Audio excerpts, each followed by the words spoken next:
विराट कोहली ने साल 2019 में अमेरिकन जर्नलिस्ट और बिजनेसमैन ग्रैम बैंक के साथ एक इंटरव्यू दिया और उसमें उन्होंने जो अपनी पर्सनल स्टोरी शेयर की वह उन्होंने कोई किसी इंटरव्यू में या किसी स्पीच में कभी नहीं शेयर की। उनके साथ उस दिन जो एक ख़राब एक्सपीरियंस रहा उसे लेकर वह कहते हैं कि मैं जो कुछ भी हूँ उस दिन की वजह से हूँ। उनका यही एक्सपीरियंस, उनकी ये स्टोरी इंस्पायरिंग है, आपको एंड तक ज़रूर सुननी चाहिए। शुरू करते हैं। वो अपने फादर के बारे में बात करते हुए कहते हैं कि वह एक ऑनलाइन शेयर ट्रेडिंग किया करते थे। उस वक्त बहुत ट्रेंड में थी जब उन्होंने 2006 में शुरू किया था और उस वक्त मेरे ब्रदर के लिए भी बिजनेस वाइज चीज़ें सही से काम नहीं कर रही थी। हमारा घर रेंट पर था और उसी वक्त मेरे पापा का ऑनलाइन शेयर ट्रेडिंग अकाउंट अचानक क्रैश हो जाता है। एक ट्रांजैक्शन ख़राब चला गया और जिसकी वजह से उन्होंने इससे पहले जो भी ट्रांजैक्शन किए थे और जितने भी पैसे इकट्ठे किए थे उनका जो भी प्रॉफिट हुआ वह सब कुछ एक ही बार में लॉस में चला गया। और इसकी वजह से उन पर जो मेंटल स्ट्रेस आया वह बहुत ही ज़्यादा था और इसी कारण उन्हें ब्रेन स्ट्रोक पड़ा। और मुझे इस बारे में पता नहीं क्योंकि मैं उस वक्त अपना पहला सीजन खेल रहा था और प्रैक्टिस पर गया था। तो मैं प्रैक्टिस पे जब वापस कर आया तो मेरी कजिन सिस्टर्स वहाँ पर थी। मैंने पूछा सब लोग कहाँ पर है, तो उसने कहा बस रेगुलर चेकअप के लिए हॉस्पिटल गए हैं। मैंने सोचा यार घर के सब लोग रेगुलर चेकअप के लिए क्यों गए और अकेले यहाँ है, कुछ तो गड़बड़ है।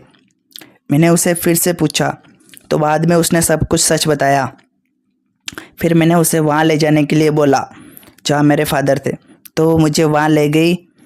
मैंने पापा को देखा। मैंने उन्हें ऐसी सिचुएशन में लाइफ में पहले कभी नहीं देखा था। उन्हें ब्रेन स्ट्रोक पड़ा था और वह मतलब नॉर्मल में रिएक्ट भी नहीं कर पा रहे थे। उनकी बॉडी फनी वे में मूव कर रही थी। जिस तरह से वे आसपास के लोगों को देख रहे थे ऐसा लग रहा था जैसे उन्हें कुछ पता ही नहीं कि वो क्या कर रहे हैं। तो उन्हें इस कंडीशन में देखा और फिर उन्हें ऑपरेशन थिएटर में ले जाया गया और वो वक्त काफ़ी डिफ़िकल्ट था। उनका ऑपरेशन किया गया था।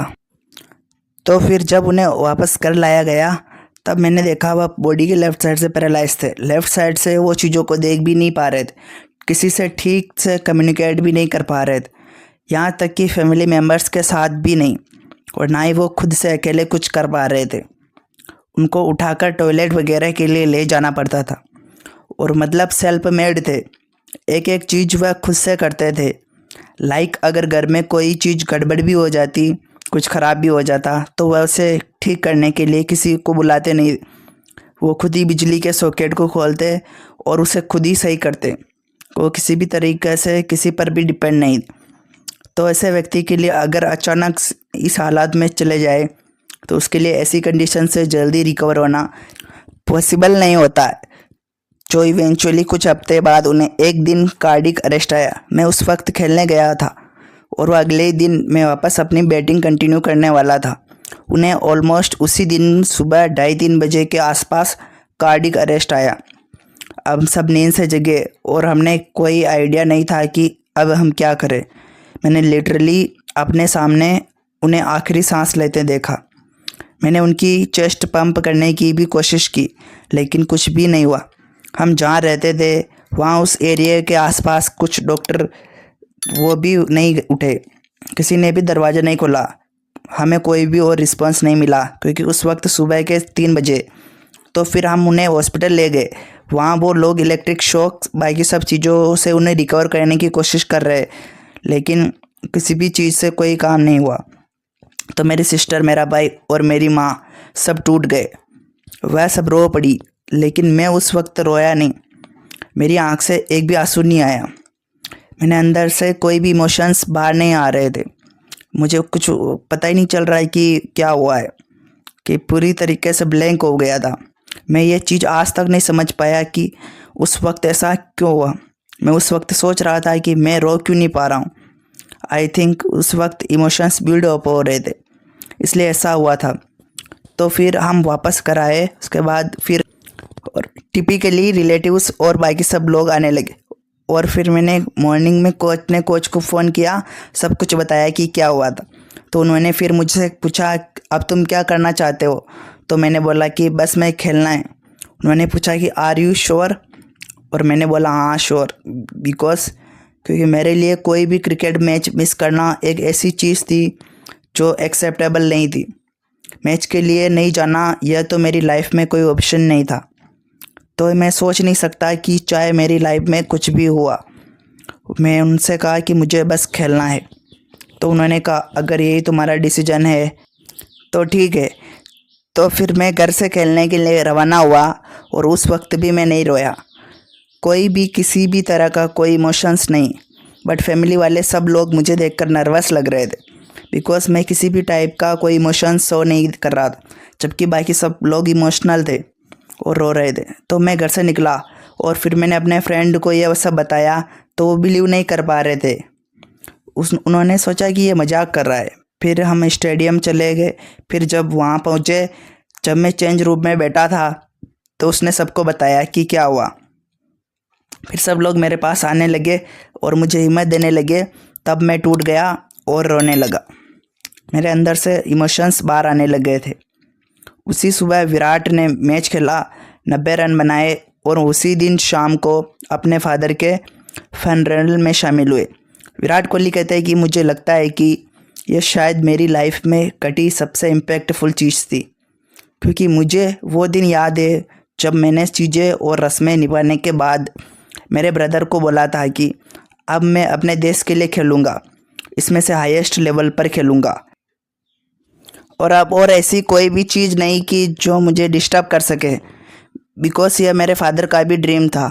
वह चाहते थे कि उनकी बहुत ही ज़्यादा इच्छा थी कि मैं क्रिकेट को हाईएस्ट लेवल पर खेलूं। तो मुझे ये याद है कि मैंने अपने भाई से पूरे विश्वास के साथ ही प्रॉमिस किया था।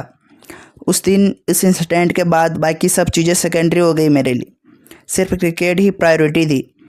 इसके बाद विराट कोहली के ब्रदर आकर कहते हैं कि पिताजी की डेथ के बाद जब उसने उसी दिन खेलने जाने का डिसीजन लिया, तो मैंने देखा कि वह अपने डिसीजन लेने के मामले में पूरी तरह से बदल गया था।